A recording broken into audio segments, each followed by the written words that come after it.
Ladies and gentlemen, welcome to episode 11 of the G&G cast. I'm your host, it's bread time. As always, joined by Subliminal Cheese. How we doing? Good, man. What's up? What's up, dude? Crouton John, what's up, dude? What are you eating? Cliff bar. I've been watching the Cheese's most recent vlog on our channel, which you should check out. I've watched it like 3 times already because I like every time Buck comes on, he's just like, I saw it, dude. Like every time he's on the screen, he's saying, "Saw, dude." It's actually great. You guys got to check it out. And also joined by Wayne Gregsky. What's up, man? The floating cameraman himself. How you doing? I'm doing all right. Like, just chilling. Just chilling. And seated next to me, you guys can't see him. Those of you on the cast, those of you watching in Stream Nation can see it though, and on YouTube. All the way from across the pond. We've got Dankymore. How you doing, man? Yeah, I'm doing good. Doing good. good. Nice to be in America. Yeah, here in America for the first time. We've now had ribs, beef brisket. We had some Vietnamese food. What else do we have? We had that's American is against. Yeah, American Vietnamese food. We went breakfast. Yeah, we went to get. He had pancakes for the first time, and he was like, What? He was like, "Yo, I'm not gonna have syrup. Like, I don't want any of that." And they put it on there. He's like, "This is fucking amazing." Yeah. Like, it was great. Oh my god. Jack and Benny's. No, we went to Hangover Easy. It was great. Beautiful. But yeah, before we get into that, welcome to the G&G cast. This is episode 11. Oh, look, Will W. Hedges making it. What up, Will? What up? I'm here for the Mike Golick podcast. The Mike Golick podcast. Welcome. Follow up on the Wrestling Hall of Fame inductee, Mike Golick. Oh, don't disgrace professional wrestling. Those guys are professionals. Mike Golick doesn't even. He can't even act like a professional, let alone be a professional. Yeah, we love Will. He was on last week's episode. You got to check it out if you haven't already. The full episode is up on our YouTube channel, Grenades and Goblins, and we also I've got 3 of the 5 parts, like each topic. We had 5 topics uploaded. I've got the other 2 ready for upload. I'm just waiting until the stream's over because I would throttle my whole connection if I tried to do it all at the same time. But anyway, we're on to a new episode. It's a new week. It's a new cast. It's episode 11. How's everyone's week been? What have you guys been playing? What games you guys been playing? I beat Resident Evil 7. Oh, you beat it? Yeah. What'd you think? It was terrifying. Terrifying? It was good. It was good. We've also been uploading when Cheese was down in Virginia to visit. I uploaded all the stream, and I have a playlist just called The Live Vault now. That's where that lives. So you should check that out. I've got 2 of the 3 parts up. There's some really funny clips from you need to pick through. There's one part where Frags like Snapchats you and tells you guys to make out, and Buck's like, "I would totally do it, man. We should do it." And Cheese is just like, maybe, I don't know. But he's like, I'm not sure how serious he is, but he's like, if I match him on this joke, we might be making out. Like, you can see it in his eyes. There's no way to top that. You can't fucking top that shit. No. I forgot about that. Those Snapchats were hilarious. Yeah, his fucking snaps are the best. So, but yeah, so did you enjoy Resident Evil 7 though? I did, yeah. I thought it was great, especially like scary game. I'm not a huge scary game fan. I fucking hate them, but I play them because everybody else around me is like, "Dude, have you played blah blah blah?" Yeah, I'm like, "Oh fuck, God, yeah, sure, yeah, I'll play it. Fuck it." But I thought it was a great game. The story is actually really intriguing, and they actually do a good job of kind of like tying it into the greater Resident Evil universe. Because I didn't really see this as like a true like Resident Evil game. It doesn't really strike me like that. But they did a good job of like tying the events that happen in the game into the greater portion that is. Well, that's interesting because I'd actually heard a lot of the conversation around it being like it did remind them of the older Resident Evil games, just being in first person though. Like you had to solve puzzles and it was just like slower, meticulous play, but it was just all in first person. I hated that. You don't like first person? No, it was just scary. I hated it. Yeah. Third person, at least I'm a degree removed. And Cheese, you played that with the crouton there. What do you think? Yeah, I got 4 or 5 hours, and I thought it was good. It was something that that I wanted to pick up for myself on my own time, but I kind of knew that we were going to play it when I got there, so I didn't. But now that, I didn't finish the game and I haven't seen the ending, so I might pick it up for myself. But I enjoyed it. I thought the first person element really brought a level of immersion into it that you never really got from Resident Evil before, from that perspective anyway. And I thought you get the true fear of peeking around a corner rather than being able. Yeah, and they really took advantage of that too, which was nice. I will say the sound design of that game is really fucking good, like outstanding. It was just like they did a really good job making you feel anxious when there was nothing happening. Like when you go to like your safe box where you're like exchanging items and stuff, and you just hear like a sound, you're like, oh my god, what the fuck was that noise? Like you're in a safe room, but you're just like, holy fucking shit, what was that? Like I don't know, it was really good. That's kind of what a lot of good horror does. Like it doesn't pay off when you're like expecting it to almost. Yeah. Like you're almost like some shit's about to happen, then you open it and there's nothing there, and you're just like, oh, all right, and then it totally gets you a different time. Yeah, I can't imagine being that game in VR from what I watched of their stream and just like kill me. Anyone playing it, like, fuck. I put it on for literally less than 30 seconds, and I was just like, nah, like I'm not doing. I handed it back to my friend. And I was like, you can do it, I'll watch, but I'm not doing that. I can't do it. Yeah, I'm a fan of horror games. They don't really bother me too terribly bad, but I think I'd struggle with VR even still, myself. Yeah, I totally agree. VR is like one of those. Have you guys had a chance to try VR? Not even a little. Nope, haven't done it at all. We got to find. We're all going to PAX East this upcoming weekend, so get hype. That's why part of the reason Denky's here. He wouldn't come out to see me otherwise. But we tried to get him to come out, and he's like, "Fuck that, dude." Nah, but I bet there's going to be a place you guys will be able to try some VR if we're lucky. Like if we look around, I bet we could find it. Like I suggest if they don't have a booth, that'd be just a booth. And I suggest you do because it's a booth. They don't have a booth. If they don't have a Shia LaBeouf out there like for VR. Greg, what have you been playing? Drugs in. Gregory, what have you been playing? Dude, I played so much Horizon Zero Dawn. It's scary. Yeah. 2 days, I got through like 12 hours, 13 hours of the game. Couldn't stop playing it. Didn't want to stop playing it. Had to stop playing it. Can you tell us a little bit about it without spoiling anything? Yeah. Because I streamed a bit on this channel. I streamed like the first couple hours. I got past the proving, if you will. Then I had to stop, and I've just been busy nonstop since. I've just been wanting to jump back in. Sure. I'll just put it in the terms of if you've been watching this show and listening to like the topics I bring up, such as pacing, different like weapon kits, storytelling, what do we want in a game, what's good about open world.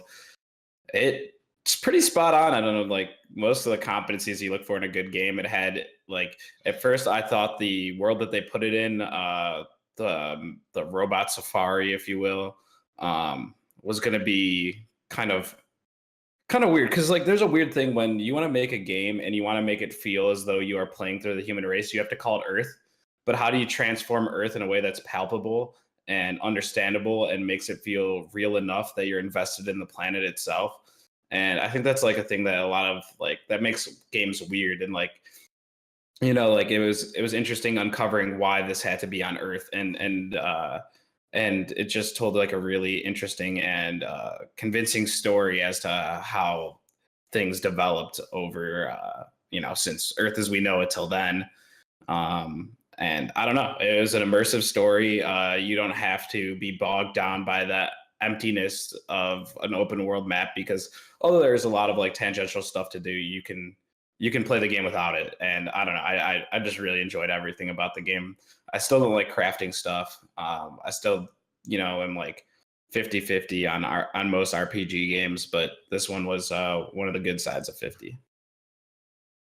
Well, that's awesome, man. I will say I really enjoy it. Like from the little I've played of it, I think the combat's really cool. Yeah, the arrows. But are sweet. Yeah, the arrows and stuff are really sweet. On some of the bigger enemies is where the meat of the combat is. I feel like. I would say that like some of the weaker robots, like you've got the Watchers and the ones that are kind of like horses and stuff. Like it's really cool. Like they're cool. But as soon as you get the skill where you can whistle and like call one over to you while you're hiding and just take them down like silently, it becomes a little like you Does it almost lose that. huh? It loses like the. Well, you can just abuse the shit out of that and have no problem Yeah. clearing small enemies. So like I've actually even like you kind of have to seek out some of the good gameplay. Sometimes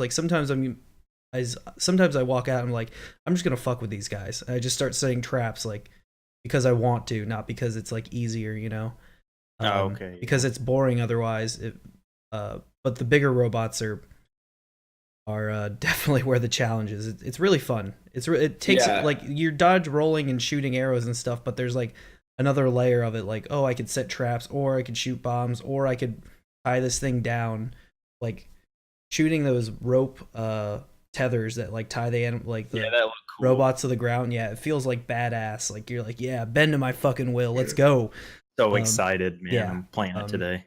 But I can't wait to get into more of that. Some of the mechanics are lost in the loopholes of people like us who played pretty much every game we can get our hands on. Who does that?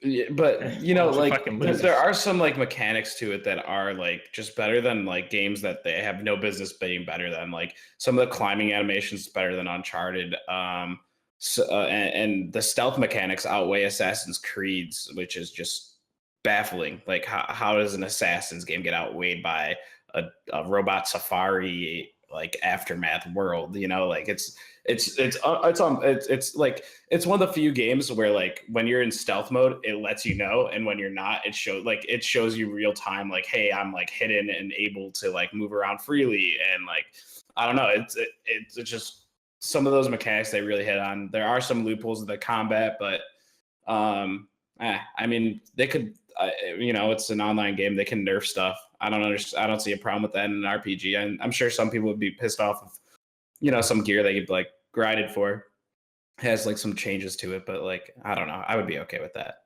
Yeah. I don't know. We'll have to. We've got a lot. There's a lot to say about that game, but we won't say it all this week. Cheese, what have you been playing, my friend? I played 30 minutes of Siege 3 nights ago, and that's all I've played since the last time you saw me. Oh, fair enough. Yeah. I mean, Busy. gotta grind out these like last few days before PAX. So I mean, I guess that makes sense to me. Yeah, fair enough. I've kind of been in a similar, but I've just been playing like Counter-Strike every now and again because I've been watching more Counter-Strike because I'm insane. Go Astralis. Yep. And I hopped on a little GTA, like play and chill while I watch stuff every now and again. Every now and again, I've got some really cool shit now that we should all hop in and play sometime. I miss playing with you guys, so. Yeah, we definitely need to. Thank you. What have you been playing? Battlefield 1. Hey, wait, come over here. Battlefield 1. Oh, okay, there we go. Yeah, I'm mostly playing Battlefield 1. Yeah, I'm a bit too far away. I'm gonna talk a bit quiet. Yeah, Battlefield 1 before I got here. Probably Yeah. played like perhaps 4 hours last week. Really, nothing new. Do you still like? Is the gameplay loop still? What do you? All right. So what makes Battlefield addictive? Well, you've always played like Battlefield. Yeah, You're really I've good at always played Battlefield 4. I think it's just like I want to compete with myself, be a better player and stuff. Like, do you just I like enjoy the FPS mass? games, yeah. You like the mass, like yeah, war exactly, zones? yeah. Well, it's Like- a beautiful game too. Amazing graphics and that's like audio is perfect in the Yeah. So it's Yeah, they've enjoy always it. done really good sound. I wish that game got its hooks into me deeper. I don't know how you guys feel about it. I know a couple of you guys have it also. Mhm. I love Something- that game. What'd you say? I loved playing that game. You I don't loved it? own it, but I got to play like probably around like 5 or 6 hours. And just like the ambiance of the battlefield in that game, and just like, I don't know, the scene setting and then the combat itself also just was pretty highly addictive to me. I thought it was just beautiful. Everything about it was just a beautiful I think it's a rendering of an great old looking school game. shooter. Yeah, I don't know. I'm just not very. I get really easily frustrated in those huge open maps because I'm like, I want to do well, and then if I just get blindsided or shot in the back or killed by a tank, I'm just like, I feel so out of control. Yeah, I feel like I don't. You're not do in enough. control, Like, I really. feel like I'm not. Yeah, I feel like I can never like sway the way the game goes. Like it feels Yeah. like you're very, very much held back by how much or how well your teammates do. Yeah, I was reading a post on Reddit about that, and a lot of what the guy was seeming to suggest is that you have to like get better at the game. You know, He's got to get good. Oh, is that right? As a good player, I can agree. it really helps. Like, What's that guy's Reddit? What's that guy's Reddit username? I'm gonna go downvote every single fucking post. It's Wayne Gretzky. Oh, you shouldn't have gave away your Reddit username, man. You fucked now. Anyway, guys, we've got we'll probably end up talking about some more games, but let's move on with the show. We've got an action-packed show for you guys, I'm sure. Should be quite lengthy again since there's 5 people. Yeah, we'll take a decent chunk out and have a nice good show, and stick around, guys, and please do subscribe on YouTube to our channel. We've been putting in a lot of work. I'm telling you, man, that vlog, I really enjoy it, and I've been taking some videos here while Denki's here. Yeah, good. I'm gonna try and emulate some of that. Like, the plan is to do one of the trip when he's here, and then obviously we'll do our PAX one.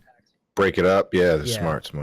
Ooh, I'm dropping some frames. Those of you watching, I'm dropping frames. Excited to start either tomorrow night or Wednesday, whenever Buck decides to get here. We'll start. I'll start it again. We'll start another one to get through PAX, and it's good. It's good fun to edit too. So cool. Yeah, I'm almost wondering. Pardon me for like workshopping here mid podcast, but maybe like I'm wondering if maybe I should record stuff too, and depending on who wants to edit it, whether it be me or you. I could just send my footage to you or you to me, and we could have like one mega one, like almost chronicling, like, hey, I'm here in Columbus, we're traveling, and you guys are like doing your drive. We should consider that, and then see what we get after, Sunday night, Monday morning, see what we both have, and then maybe go from there. That would be after cool. It's all said and done, that makes sense. And then like you guys could like videotape each other's planes going by each other. That'd be good. One's going upside down, the other one's flying with Craig, not everything's a fucking joke, bro. Not like your life, dude. Vlogs are life. What G&G dating game? Cue music. Let's hear some music, guys. Come on. All right, good. Jazz riff number 1. Yeah. All right, let's see who we're gonna be dating today. It's like, oh, hello, my name is Anthrax. I'm here to find someone. I party hard and game hard. Bachelor number 1. As